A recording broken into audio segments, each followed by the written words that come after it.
Hello viewer, welcome my YouTube channel. এই ভিডিওটিতে আমি তোমাদের ক্লাস 8-এর সোশিয়াল সায়েন্স লেসন 1 ভূগোলের লেসন 1 প্রাকৃতিক সম্পদ এই লেসনটির কোশ্চেনের অ্যান্সারগুলো সম্পূর্ণ অনুশীলনী কোশ্চেন অ্যান্সারগুলো সলভ করে দেবো। এই ভিডিওটি আমার অনেক রিকোয়েস্ট এসেছে, তার জন্য আমি ভিডিওটি বানিয়ে দিলাম। আর তোমাদের ভিডিওটি ভালো লাগলে লাইক করবে, আর নেক্সট চ্যাপ্টারে যদি চাই তাহলে কমেন্টে বলবে, আমি বানিয়ে দেবো। এই লেসনটিতে ফার্স্টে আমি তোমাদের এই বক্সের দেওয়া কোশ্চেনের অ্যান্সারগুলো দেখিয়ে দেবো, তারপর অনুশীলনী দেখিয়ে দেবো। সো তোমরা সম্পূর্ণ ভিডিও স্কিপ না করে দেখবে। তো এখানে কি দেওয়া আছে, প্রাকৃতিক সম্পদ বলতে কী বোঝো? অ্যান্সার হলো প্রাকৃতিক যেসব উপাদান যা মানুষের কাজে লাগে তাকে প্রাকৃতিক সম্পদ বলে। নেক্সট, ব্যবহারযোগ্য ভূমি সম্পদের চাহিদা দিনে দিনে কেন বৃদ্ধি পাচ্ছে?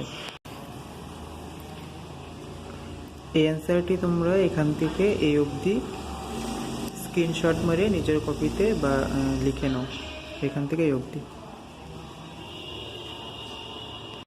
তারপর আছে কী কী কারণে ভূমির অবক্ষয় হয়। বিভিন্ন কারণে ভূমির অবক্ষয় ঘটে। অপরিকল্পিত কৃষিকার্য, উদ্যোগীকরণ, অরণ্য এবং ঘাসবনের অধিক ব্যবহার ইত্যাদির ফলে মাটির পরিবর্তন ঘটে। ভূমি অবক্ষয় অন্যান্য কারকগুলো ভূমিস্খলন, খনন কার্য, নদীর পাড় ভাঙন, মরুকরণ ইত্যাদি। নেক্সট, ভূমি সংরক্ষণ করার ব্যবস্থাসমূহ কী কী? ভূমি সংরক্ষণের ব্যবস্থা নিম্নলিখিত উপায়ে ভূমি সংরক্ষণ করা যেতে পারে। যে এই 1 থেকে 8 অবধি তোমরা স্ক্রিনশট মেরে নিজের কপিতে লিখে নাও।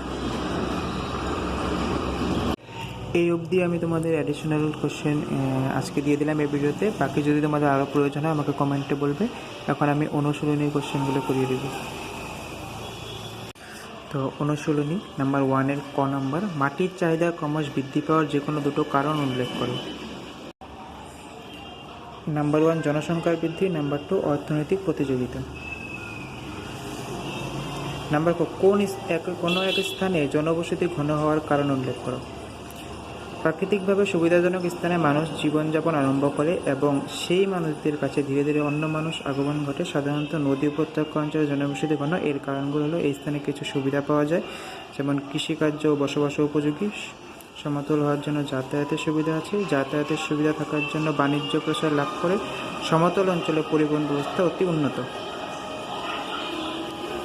নাম্বার 4 ভূমি অবক্ষয় হওয়ার দুটা কারণ লেখো। 1 অপরিকল্পিত কৃষিকার্য, নাম্বার 2 অরণ্য ঘাসবনের অত্যধিক ব্যবহার। নাম্বার বর্তমান বিভিন্ন স্থানে জল সংকট দেখা দেওয়ার দুটি কারণ লেখো। অ্যান্সার নাম্বার 1 জল সম্পদের অপব্যবহার, নাম্বার 2 জল প্রদূষণ। নাম্বার 2 দিয়েছে শুদ্ধ উত্তরটিতে রাইট চিহ্ন দাও। ক নম্বর দিয়েছে জল সংরক্ষণে সাহায্য করে। অ্যান্সার হবে বৃষ্টির জল জমিয়ে রাখলে।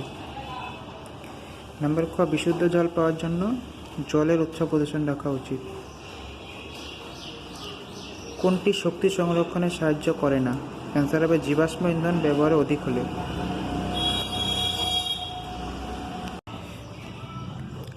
নাম্বার 3 ভূমি সম্পদের গুরুত্ব এবং ব্যবহার বিষয়ে লেখো 80টি শব্দের ভিতরে।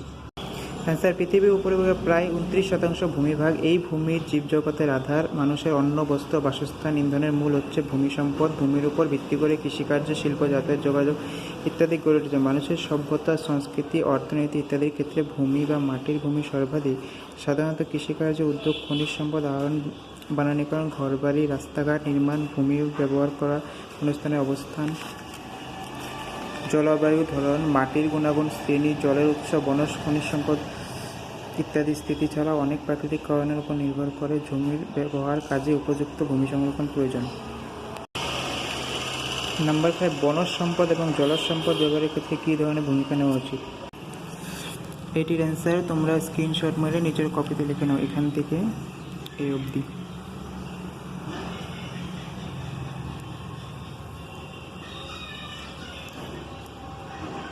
হয়েছে। নাম্বার 6 শক্তি সম্পদ সংরক্ষণের জন্য কী কী পদক্ষেপ গ্রহণ করা উচিত? জীবাশ্ম ইন্ধনের ব্যাপক ব্যবহারের ফলে এগুলোর পরিমাণ দ্রুত কমে আসছে। ঘরোয়া কাজ ছাড়া উদ্যোগসমূহ উৎপাদন বৃদ্ধি করার জন্য কয়লা ব্যবহার অনেক পরিমাণ বেড়েছে। পরিবহন ব্যবস্থা যন্ত্রপাতির ব্যবহারে বৃদ্ধির জন্য পেট্রোলিয়াম ব্যবহার বৃদ্ধি পেয়েছে। অতএব ইন্ধন সময়ের পরিমিতি ব্যবহার ও ভবিষ্যতের জন্য সঞ্চয় করতে হবে। যদি সঞ্চয়ের প্রতি নজর না দেওয়া হয় তবে ইন্ধনের ভাণ্ডার একদিন শূন্য হয়ে পড়বে। নাম্বার 7 দিয়েছে সংক্ষিপ্ত টিকা লেখ। বন্যপ্রাণী, জীবাশ্ম ইন্ধন, মরুকরণ, সৌরশক্তি, ভূমিস্খলন। এগুলো তোমরা স্ক্রিনশট মেরে নিজের কপি। বন্যপ্রাণী এখান থেকে এই অবধি লিখে নাও। জীবাশ্ম ইন্ধন এখান থেকে এই অবধি। মরুকরণ এখান থেকে এই অবধি লিখে নাও। তারপর সৌরশক্তি এখান থেকে এই অবধি।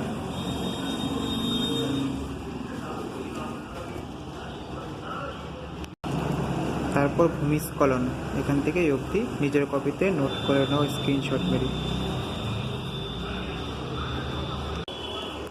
নাম্বার 8 পার্থক্য দেখাও। গ্রাম অঞ্চলের ভূমি ব্যবহার এবং শহরাঞ্চলের ভূমি ব্যবহার আর পরম্পরাগত এবং অপরম্পরাগত শক্তি এই দুটি।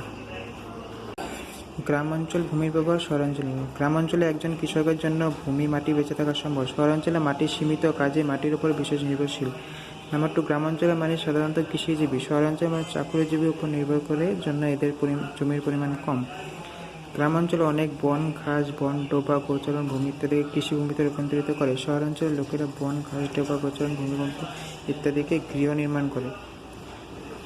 গ্রামাঞ্চলে মাটির বন্যার জলে ধুয়ে যায়, শহরাঞ্চলে সেটা হতে পারে না। এবার পরম্পরাগত শক্তি এবং অপরম্পরাগত শক্তি। প্রদূষণ ঘটে, প্রদূষণের পরিমাণ কম। উৎপাদন ব্যয় বেশি, উৎপাদন ব্যয় কম। প্রায় সময় দুর্ঘটনা ঘটে, দুর্ঘটনার সম্ভাবনা কম। অনবীকরণযুক্ত, নবীকরণযোগ্য। অক্ষয় শক্তি নয়, এগুলো নিঃশেষ হয়ে যায়। অক্ষয় শক্তি।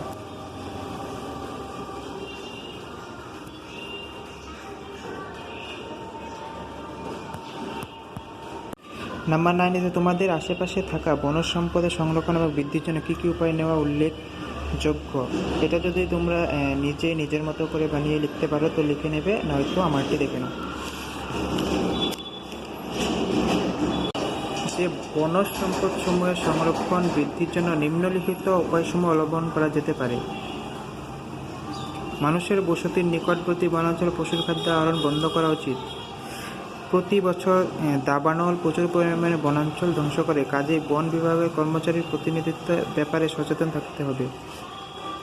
যখন কোনো পূর্ণতাপ্রাপ্ত বৃক্ষ কাটা হবে তার বিপরীতে গাছ লাগানোর ব্যবস্থা অবশ্যই করতে হবে, এটা অতি প্রয়োজনীয় বিষয়।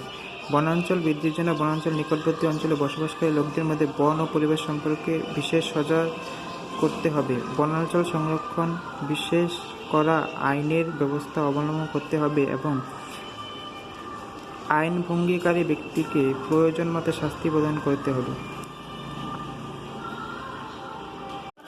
এতটুকুই ছিল আজকে এই ভিডিওটি। আর যদি তোমাদের এই লেসনটির অ্যাডিশনাল অতিরিক্ত কোশ্চেনের প্রয়োজন হয় তাহলে কমেন্ট করে বলবে, আমি সেই বিষয়ে আরেকটি ভিডিও বানিয়ে পার্ট 2 দিয়ে বানিয়ে দেবো। আর সেটা দেখার জন্য চ্যানেলটি সাবস্ক্রাইব করে বেল আইকনে ক্লিক করে রাখবে, যাতে লিঙ্কটি তোমার মোবাইলে নোটিফিকেশন যায়। ওকে, বাই।